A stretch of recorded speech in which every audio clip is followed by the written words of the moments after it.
ہے کہ جب رب قدوس پر ایمان لائے گا والملائکہ یوم الآخر والملائکہ والکتاب والنبیین، اللہ پر ایمان لائے،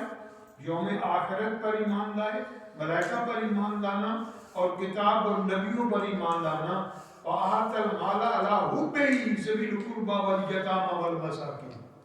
اور اپنا مال حبہ ہی، یہ ہی کی ضمیر راجع ہے رب قدوس کی طرف، یعنی اس کی محبت میں، مسجد میں خرچ کرے تو اس کی محبت میں، غریبوں پر خرچ کرے تو اس کی محبت میں، اپنے اقربا پر خرچ کرے تو احسان جتانے کے لیے نہیں بلکہ رب قدوس کی محبت میں، یعنی محبت ہر اس چیز میں رب قدوس کی بارگاہ کی ہو، ایمان موجود ہو اور وہ مال ادا کرے اپنے اقربا کو بھی۔ بعض لوگ باہر تو بڑے سخی ہوتے ہیں مگر اپنے قریبیوں کو کہتے ہیں چھوڑو جی ان کو، اور پھر قریبیوں کو بھی دو لیکن جو مستحق ہوں، لوٹنے والے نہیں۔ ہمارے یہاں تو ماشاءاللہ وہ جو بھی کوئی برطانیہ وغیرہ سے یا یو کے سے جاتا ہے ساری برادری جمع ہو کر اس کی پاکٹ کی طرف نگاہ کرتی ہے، لیکن نہیں، چلو۔ تو فرمایا کہ اللہ کی محبت میں خرچ کرو،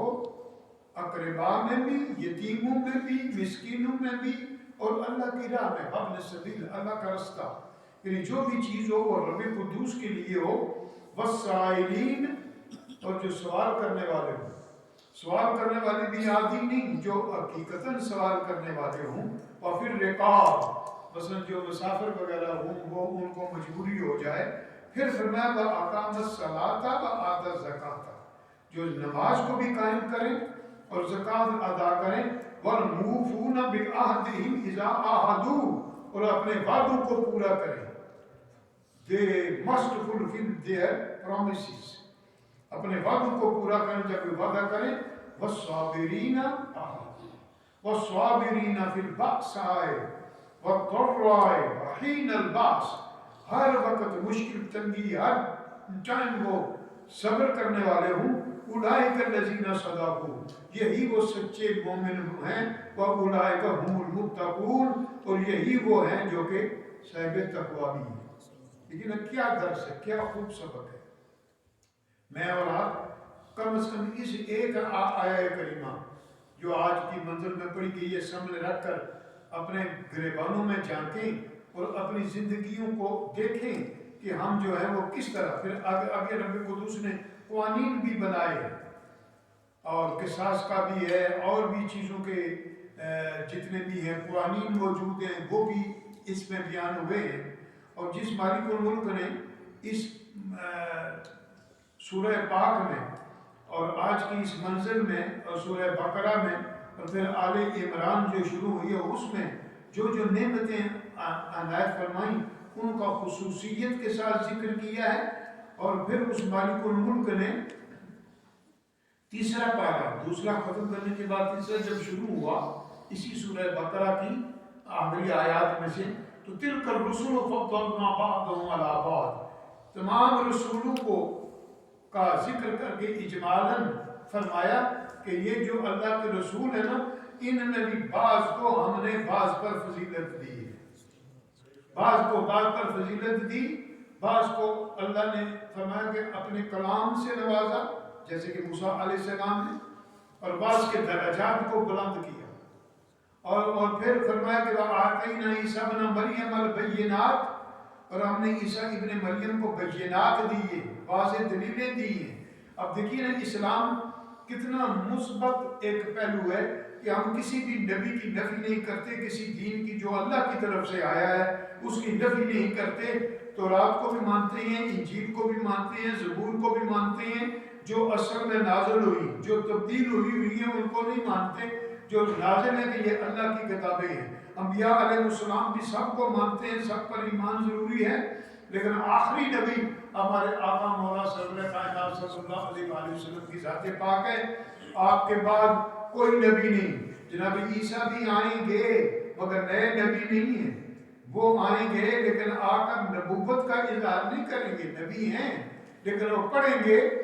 نماز تو امام مہدی کے پیچھے پڑھیں گے، تو یہ ہے وہ شان۔ تو ان ساری کا چونکہ میں وقت نہیں ہوتا کہ ہر چیز کا تفصیل بیان کروں، لیکن ایک بات، لا اکراہ فی الدین، یاد رکھو دین میں کوئی سختی اور تنگی نہیں ہے. واہ، پھر آگے چل کر آپ یہ بھی دیکھیں گے دین اسلام کا قانون ہے الدین یسر، اس میں آسانیاں ہی آسانیاں ہیں. دیکھیے نا، اگر پانی نہ ملے تو تیمم کر لو، یہ بے شمار معاملات ہیں، لیکن اپنے آپ کو اللہ کی بارگاہ میں حاضر رکھو. اور پھر فرمایا قد تبین الرشد من الغی، اللہ تعالیٰ نے ہر برائی میں یا ہر اس طرح کی چیزیں جو اللہ کے دور کرنے والی ہیں ان کو دور کر کے رشد، ہدایت کو رب تعالیٰ نے واضح بیان فرما دیا. تو جب یہ ساری چیزیں موجود ہیں تو اس مالک الملک نے مجھے اور آپ کو جب یہ عنایت فرمایا، اور اس کے بعد سورہ آل عمران ہے، یہ بھی آپ نے دیکھی ہے کہ اس میں بھی اللہ کریم نے کیا خوب ارشاد فرمایا، الصابرین والصادقین والقانتین، یہ سارے کے سارے بیانات موجود ہیں. معنی یہ ہے کہ خدا کے بندو صبر بھی کرو، اللہ کی بارگاہ میں جھکو، اور یہ جو مہینہ ہے مقدس مہینہ، اللہ مجھے اور آپ کو سچی توفیق عنایت فرمائے کہ ہم اللہ کے بندے بن جائیں. یہ دیکھیے جب بھی آئے مسجد میں اپنا سب کچھ چھوڑ کر آ جائیں. دیکھیے نا، ہم نیچے جوتے اتار کر کیوں آتے ہیں مسجد کے اندر؟ تاکہ کوئی پاؤں کے جوتوں کے اندر کوئی گندگی لگی ہوئی نہ چلی جائے. اگر جوتوں کی گندگی ہم چھوڑ کر آتے ہیں تو سوچوں کی گندگی بھی چھوڑ کر توبہ کر کے آنا چاہیے نا. دل کی گندگی بھی معاذ اللہ چھوڑ کر سچی توبہ کر کے رجوع اللہ کر کے آئیں. قرآن عظیم بڑی نعمت ہے، اس کو سنیں بھی، پڑھیں بھی، سمجھیں بھی، نوافل بھی پڑھیں، عبادت بھی کریں. اللہ مجھے اور آپ کو اس کی سچی توفیق عطا فرمائے. صلی اللہ تعالی علی حبیبی محمد الحمدللہ رب العالمین والعاقبۃ للمتقین والصلاۃ والسلام علی رسولہ وآلہ واصحابہ اجمعین. اے مولا ہمیں سچی عبادت کی توفیق عطا فرما، اپنے قرآن عظیم کو سچی محبت کے ساتھ ہمیں پڑھنے کی، سننے کی، سمجھنے کی توفیق عطا فرما. اے مولا ہمارے ہاں آنے والے باقی بھی مسجدوں میں جانے والے مومنین اہل سنت جتنے بھی ہیں صحیح العقیدہ، ان پر خصوصی کرم فرما. ہمارے بچوں پر فضل فرما، ہمارے بچوں کو یورپ کی گندگی سے محفوظ رکھ. صلی اللہ تعالی علی خیر خلق محمد وآلہ وصحبہ اجمعین.